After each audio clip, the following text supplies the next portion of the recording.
The year is 1529. An enormous army moves toward the heart of Europe. Its destination is Vienna. Its leader is Sultan Suleiman the Magnificent, and its mission is nothing short of conquering the continent. But this is only the first time Vienna will face such a threat. More than 150 years later, in 1683, the city will once again become the final barrier between the Ottoman Empire and Central Europe.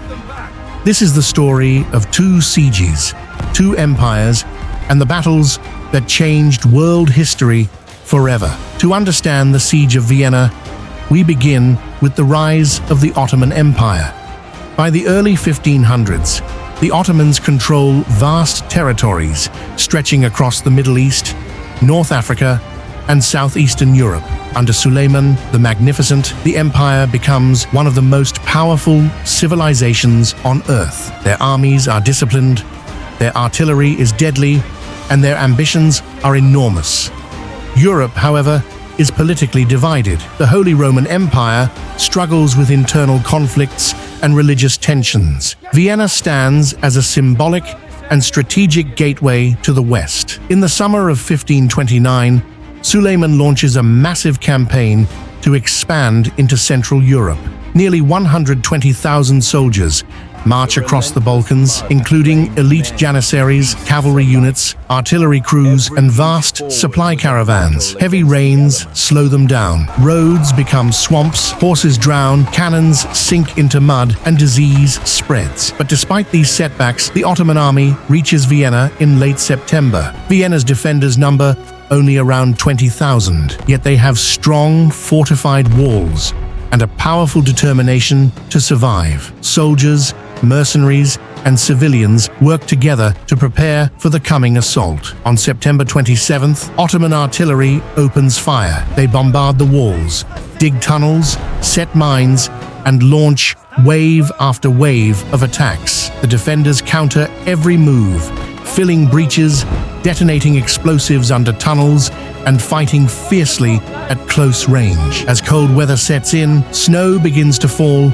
and supplies run low. Realizing that winter is coming and the siege cannot continue, Suleiman orders a retreat on October 14th. Vienna has survived the first siege, and Europe breathes a sigh of relief. But this would not be the last time the Ottomans set their sights on the city. Over the next century and a half, tensions between the Ottoman Empire and the Habsburgs continue. Battles, treaties, shifting alliances, and political struggles shape the region. By the late 1600s, the Ottomans once again focus their attention on Central Europe, this time led by Grand Vizier Kara Mustafa Pasha. Vienna becomes the target once more. In July 1683, more than 150,000 Ottoman troops surround Vienna. It is one of the largest armies assembled in early modern history. Vienna has only around 15,000 defenders, with limited supplies and thousands of civilians trapped inside. As the siege progresses, Ottoman engineers build tunnels, plant gunpowder mines,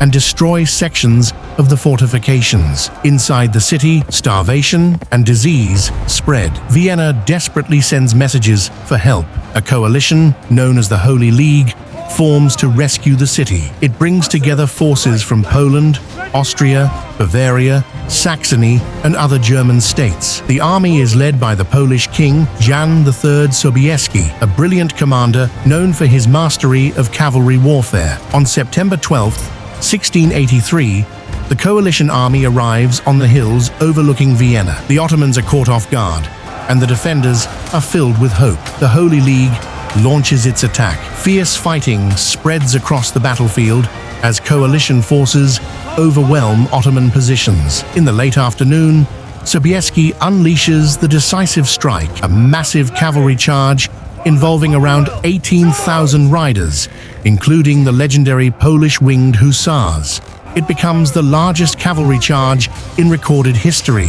The impact shatters the Ottoman lines, morale collapses, and the army retreats. Kara Mustafa Pasha's siege ends in total defeat, and Vienna is saved once again. The failure of the 1683 siege marks a major turning point in world history.